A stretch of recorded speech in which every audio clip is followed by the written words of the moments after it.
आज हम आपको फिजिक्स में न्यूटन्स का नियम बताने जा रहा हूं। न्यूटन्स का नियम। न्यूटन्स ने बल और गति का अध्ययन कर इन्होंने 3 नियम दिए। इससे पहले गैलीलियो नामक एक वैज्ञानिक थे जो उन्होंने वस्तु के गति का अध्ययन कर जड़त्व का नियम दिया और इसी का विस्तृत रूप इन्होंने 3 नियम दिया था। पहला नियम क्या कहता है इनका?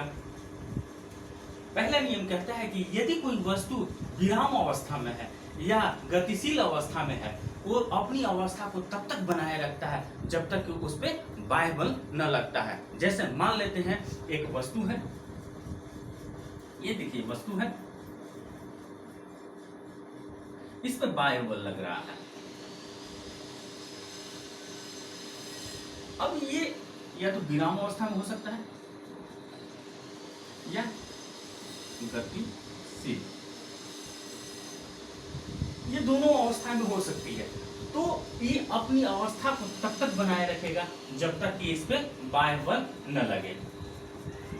अब इसका एक एग्जाम्पल के रूप में हम चलिए देखते हैं कि एग्जाम्पल इनका क्या क्या कहता है। जैसे मान लेते हैं कि कोई एक बस है,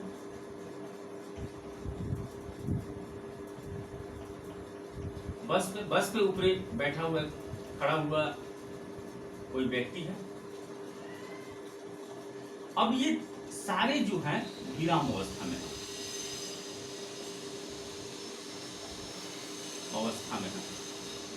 अब क्या होता है कि बस जैसी शुरू होती है स्टार्ट, मान लेते हैं कि बस चलना शुरू हो गया, यानी कि ये गतिशील हो गया, गतिशील हो गया। अब बस की ऊपरी परत जो है, ऊपरी सतह है, वो भी गतिशील हो गया। इसी के कारण इसकी ऊपरी हिस्सा यानी कि व्यक्ति की निचली हिस्सा ये भी जड़त्व, बस के ऊपरी सतह के कारण ये भी गतिशील हो जाती है। अब ऊपरी हिस्सा जो होती है, जो व्यक्ति का ऊपरी हिस्सा होती है, वो विराम अवस्था में होता है, क्योंकि जड़त्व का नियम कहता क्या है कि अपनी विराम अवस्था को, अपनी अस्तित्व को बनाए रखता है, यानी कि अपनी अस्तित्व विराम अवस्था में बनाए रखता है। यही कारण है कि ये गतिशील हो जाती है, ये आगे बढ़ जाती है और पीछे की ओर गिर जाती है। दूसरा एग्जाम्पल इसी का विपरीत हम लेते हैं। जैसे मान लेते हैं कोई बस है,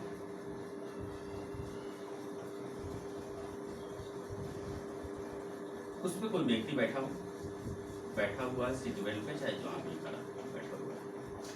अब ये गतिशील अवस्था में है, सारे गतिशील अवस्था में है, ये सारे गतिशील अवस्था में है। जैसे ही बस रुक जाता है, यानी कि ये विराम अवस्था में हो जाती है, विराम अवस्था। व्यक्ति की निचली सतह, क्योंकि ये बस के ऊपरी सतह से जुड़ा हुआ है, ये भी विराम अवस्था में आ जाता है। और व्यक्ति की ऊपरी हिस्सा गतिशील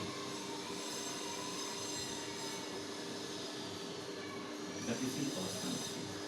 यही कारण है कि अब जड़त्व का नियम ये कहता है कि अपनी अस्तित्व को बनाए रखता है, क्योंकि पहले वो गतिशील था और वो गतिशीलता को हटना नहीं चाहता था, वो हटाया नहीं, इसी कारण वो आगे की ओर गिर जाता है। इसका उपाय, बचने का उपाय यही है कि आप सीट बेल्ट को बांध करके रखिए। दूसरा एग्जाम्पल यानी कि लेते हैं एग्जाम्पल दूसरा एग्जाम्पल में ये होता है कि एक ग्लास लेते हैं, ग्लास ले लेते हैं,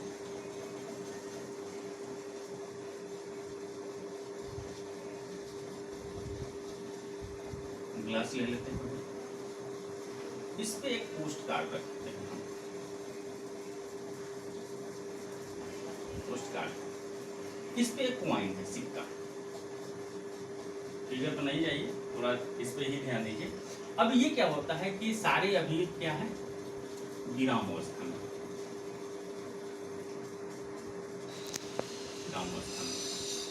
अब जैसे ही पोस्ट कार्ड को आप खींचेंगे, यानी कि पोस्ट कार्ड को आप भेजते हैं, यानी कि पोस्ट कार्ड गतिशील हो गया, गतिशील हो गया। अब जैसे पोस्ट कार्ड आगे की ओर भेजा जाता है तो ये विराम अवस्था में अपनी अस्तित्व को बनाए हुए है, इसी कारण वो विलास के अंदर आ जाता है। अब देखते हैं नेक्स्ट एग्जांपल देख लेते हैं तीसरा।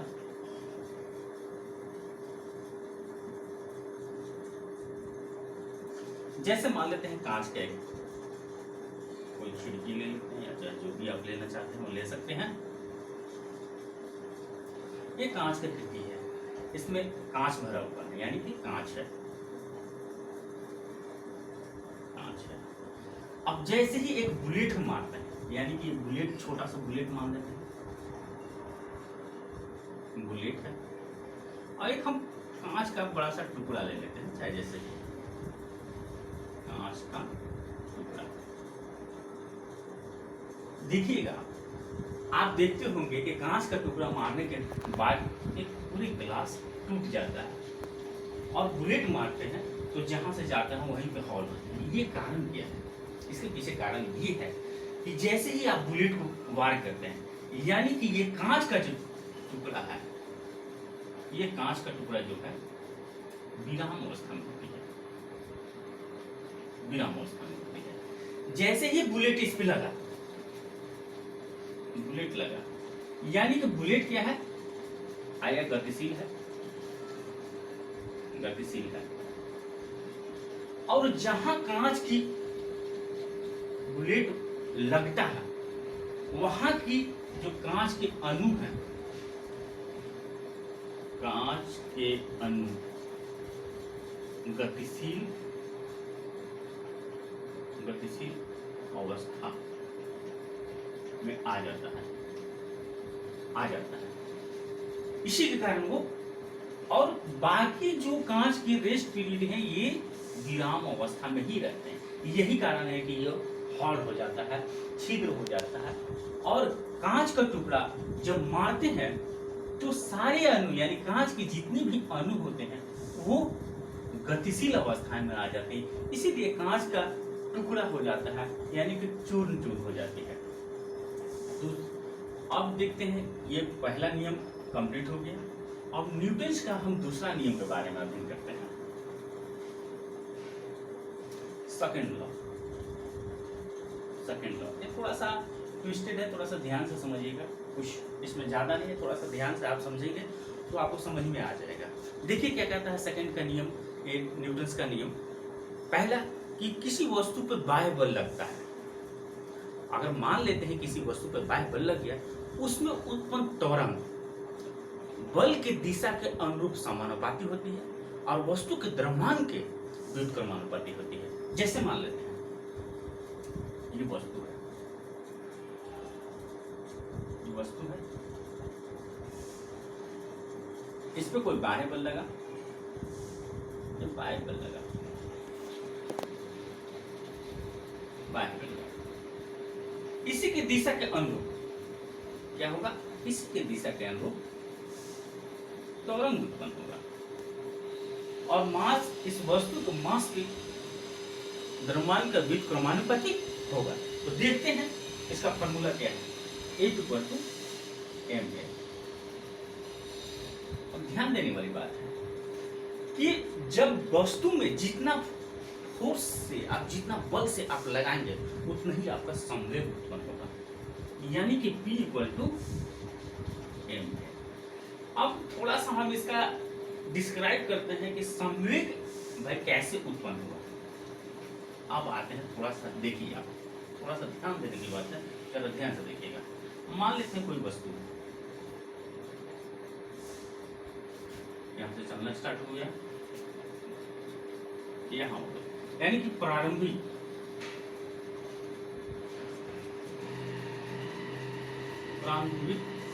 वेग हुआ, अंतिम वेग हुआ, मास हो गया, मास हो गया। अब देखिए प्रारंभिक वेग u हो गया, फाइनल वेग v हो गया। हमको इसको संवेग निकालना है, तो संवेग P1 इक्वल टू क्या होगा? एम, देखिए एम है, इसका प्रारंभिक वेग you, sorry P2 equal to क्या होगा, एम भी होगा। अब हम इसका संवेग निकालने के लिए P2 माइनस P1 करेंगे हम, यानी कि एम भी माइनस एम यू, तो इसको P इक्वल टू एम भी माइनस यू, अब टाइम है टी हो जाएगा। यानी कि आपका जो एक्सेलरेशन, यानी कि जो वेग परिवर्तन की दर होती है उसी को हम त्वरण कहते हैं, यानी कि वेग परिवर्तन की दर को ही हम त्वरण कहते हैं, इसलिए P equal to M A आ गया। अब यहां देखिए P equal to M A और F equal to M A, यानी कि आप जितना फोर्स लगाएंगे किसी वस्तु पे संवेग की दर उतना ही होगा, उसी अनुरूप में होगा, यानी कि P equal to M A. अब देखते हैं एग्जाम्पल के रूप में, अब आपको हम बताने का प्रयास करते हैं कि ये संवेग कैसे अपने जीवन में उपयोग होता है और कैसे लगता है।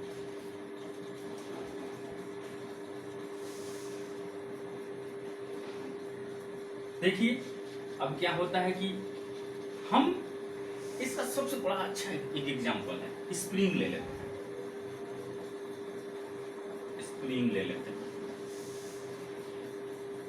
स्प्रिंग होता है। अब स्प्रिंग क्या होता है कि आप देखते होंगे, या तो सॉकलेट मान लीजिए या जो भी मानना होगा आप मान सकते हैं, ये स्प्रिंग या सॉकलेट किसी बस या गाड़ी में लगा होता है। जैसे ही आप जर्क में जाते हैं तो स्प्रिंग क्या होता है, इस संवेग परिवर्तन जो होता है दर को घटा देता है, यानी कि इधर से आने वाली जो संवेग होता है इसका संवेग जो होगा, संवेग की दर को घटा देता है, घटा देता है। अच्छा, संवेग की दर क्यों घटा देता है? क्योंकि जो इसका वेलोसिटी से आ रही है, यानी कि आपको जिस वेलोसिटी से आ रही है जर्क में जो लगा वो वेलोसिटी से, तो ये क्या होता है कि ये स्प्रिंग उस वेलोसिटी को जो जीरो होता है उस वेलोसिटी को टाइम बढ़ा देता है, यानी कि टाइम आपका बढ़ जाएगा, जाता है। यही कारण है कि आपको जर्क महसूस नहीं होता है। दूसरा एग्जांपल में देखिएगा, ध्यान से समझिएगा कि वो क्या कहता है। दूसरा एग्जांपल हम लेते हैं, जैसे कि यहां से कोई गेंद को फेंका गया है या कोई क्रिकेट खिलाड़ी खेल रहा है, बैट से बॉल को लगा, यानी कि यहां गेंद आ चुकी है, यहां गेंद आ चुकी है। अब क्या होता है कि प्रारंभिक वेलोसिटी होता है इसका, फाइनल वेलोसिटी, अब ये वेलोसिटी जीरो हो गया यहां पे आके, अब ग्रेविटेशनल के कारण ये धरातल पे गिरता है। तो जैसे ग्रेविटेशन फोर्स आप जब धरती पे आती है, यानी कि कोई व्यक्ति अगर किसी बॉल को पकड़ता है, इसका कारण ये है तो इसको चोट लग जाएगा, यानी कि आप जैसे ही इस गेंद को पकड़ेंगे तो आपको डायरेक्ट चोट लगेगा, क्योंकि इसकी वेलोसिटी जीरो है। और उस जीरो को देखते होंगे कि कोई खिलाड़ी पीछे की ओर हाथ खींच लेता है, तो हाथ खींचने का कारण क्या है कि इस वेलोसिटी, यानी कि जो गेंद की वेलोसिटी है जीरो, इसका टाइम जो होता है वो बढ़ा देता है,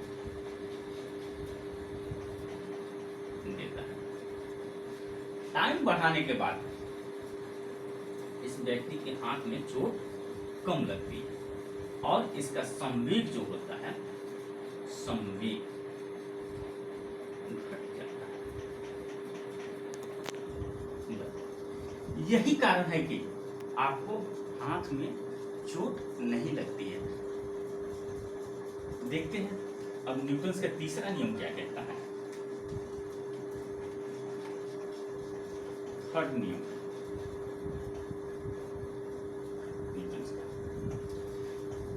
यदि कोई वस्तु है और दो वस्तु है, यानी कि एक वस्तु है दूसरी वस्तु, जिस फोर्स यानी कि फोर्स लगाया,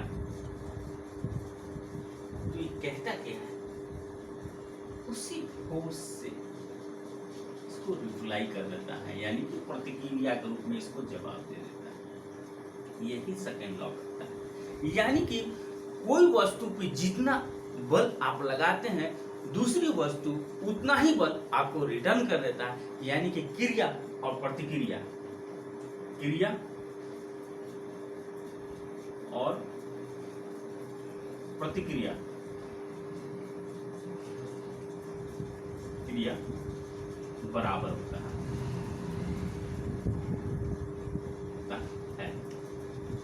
अब एग्जाम्पल के तौर पर हम देखते हैं कि कैसे अप्लाई होता है जीवन में। जैसे मान लेते हैं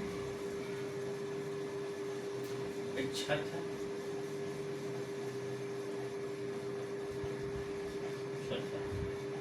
इस पे कोई व्यक्ति खड़ा है। अब ये एक छत, ये धरातल का सतह है, सतह। इस व्यक्ति यहां से छलांग लगाता है, ये धरातल। तो करता क्या है, जिस बल से इस व्यक्ति ने यहाँ पे कूदा, उसी बल से इसको धरातल रिफ्लेक्ट कर देता है। इसी कारण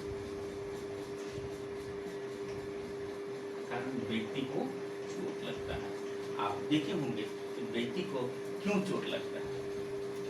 देखिए दूसरा एग्जाम्पल इसका हम एक और दे देते हैं। अब फिगर को पिस्टन का बनाना पॉसिबल नहीं है, लेकिन मैं आपको समझा देता हूं। अगर आप एक एग्जाम्पल देखिए, एक नाव ले लेते हैं। ये नाव है, नाव है।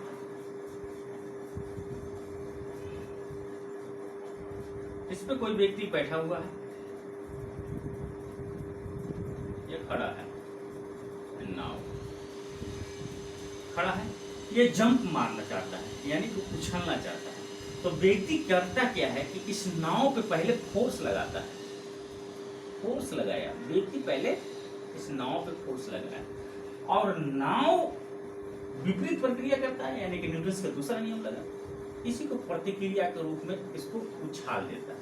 इसीलिए व्यक्ति यहाँ पे चला आता है और नाव पीछे की ओर चली जाती है। तीसरा एग्जाम्पल हम इसका ले लेते हैं।